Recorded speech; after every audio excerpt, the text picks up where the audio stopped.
Nima madad so'rash deyishdi? Madad so'rashni ma'nosi ikki ma'no. Bitta ma'nosi mana qo'llavaring, mana bunday qiling, mana u ishingizni yengillatvaring. Bitta odamdan aytasiz-ku, ko'tarishvaring, mana buni, mana kuchim yetmaydi deysiz-a. Mana undaqa madadam bor. Mana undaqa madadam bor. Endi bizni uzoqdan tavajjuh qilib, bizni mana shu ishimiz yengil bo'lishligiga, Parvardigorga sizni shafiy qilamiz. Endi Parvardigordan so'raymiz. Parvardigor ishimizni yengil qilib, sizni shafiy qilamiz. Vosita deydi buni otib. Mana aytamizki, Xudoyo shu ishimni yengil qilib, bi hurmatin nabiyyi va olihi deymiz. Rasululloh hurmatlari bilan ular ona ashoblar hurmatlari bilan mana usulda madad so'rash joiz.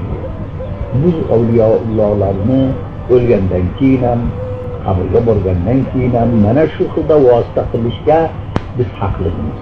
Shuni vosita qilib bo'laveradi. Bildingizmi?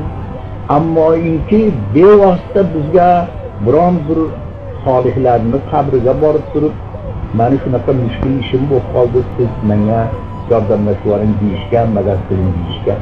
Mana uni undan so'ramayman, Xudodan so'rayman. Ana shunday. Odamlar ko'p aralashtirib yorib, xato qilaveradi. Xato qiladi. Bildingizmi? Xudodan boshqa muassir yo'q. Bizning aqidamiz mana shu. Hammani ishini Xudo qiladi. Xudo muassir haqiqiy u.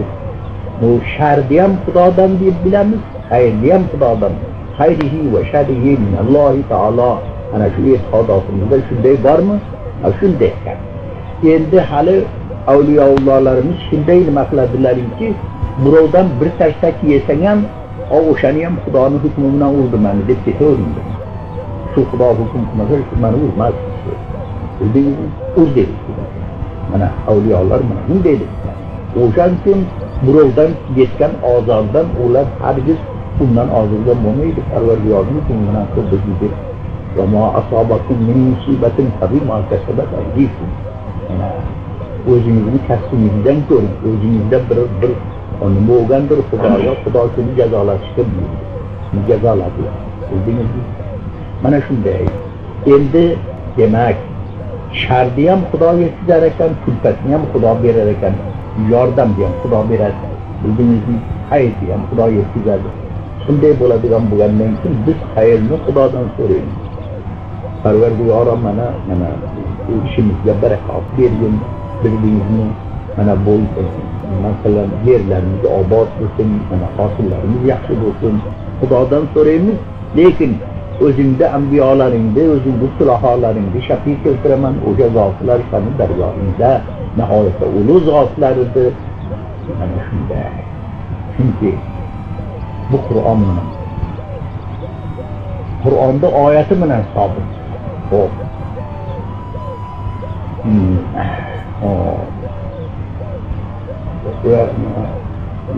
İstağfir lidembike ve lil mu'minine vel mu'minat. Xudoy taolo Rasulullahga xitob qiladi. O'zingda ham xatolaring bo'lsa, Xudodan kechirim so'raginu, mu'min seni o'zingning ummatlaring ham xatolariga Xudodan kechirim so'raydi. Xudo bevosita berolmaydimi? Xudo o'zi shunday beraversa bo'lmaydi. Yo'q, unaqa emas. Bu odatulloh bunga joriy bo'lmagan ekan. Mana bizga shafoat Rasulullohning qilgan duolari, mana istiqodiyni borib jon talab qilishliklari, hammasi shularga vosita bo'lib Rasululloh sallallohu alayhi vasallam ulug' o'sha anbiyolarni aytar ekanlar, mana shularni vosita shularni hurmatida bizga u bergin, bu bergin der ekanlar. Bizga shu sunnat qilgan. Endi shafiy keltirish durust. Shafiy keltirish. O'zimizda ham odatdan biron katta joylarda ishimiz bo'lsa, bir o'sha yerda bir tanish aloqador, o'sha yerda muqarrab odam topib olib, bizni o'sha yerda bir mahvoriy vosita o'rinlari bizni ishimiz ketsin. Shundaymi? Odatulloh ham mana shunga joriy bo'ladi. Mana shuning uchun va yastag'firuna liman fil ardi malaikalarning sha'niga Xudoy taolo aytadi. Bu malaikalar yer yuzidagi odamlarga istig'for qilib, bularning gunohini mendan so'raydi, bular kechirim so'raydi, shularga kechiring Xudo deydi. Maloikalar ham bizni gunohimizni qilgan sizlar. Demak, shu vosita vasoit bor ekanki shular shunaqa qiladi. Bildingizmi?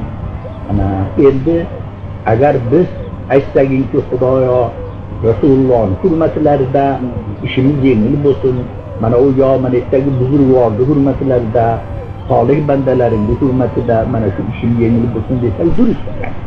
Lekin o'shani ruhoniyotidan bizga yordam qilaring desa bu nodurust ekan. Bildingizmi? İyyâke na'budu ve iyyâke nestaîn. Xudodan talab qilamiz yordamni, hech boshqadan talab qilmaymiz. Mana shunday ekan. Madad so'rashga ma'nosi mana shundan iborat. İnşallah.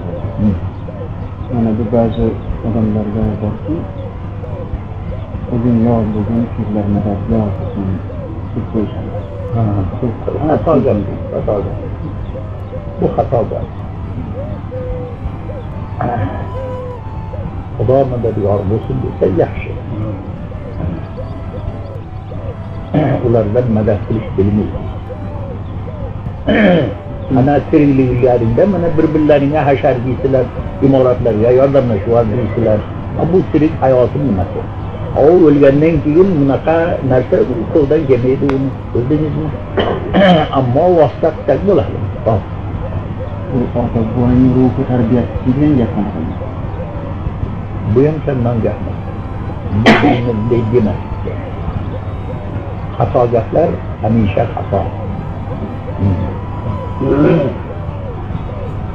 Bu Mavlud Sharif o'qilganda Janob Payg'ambar sallallohu alayhi vasallamning ruhi muboraklari tushirdi degan ma'noda o'zimizdan chiqdi bor.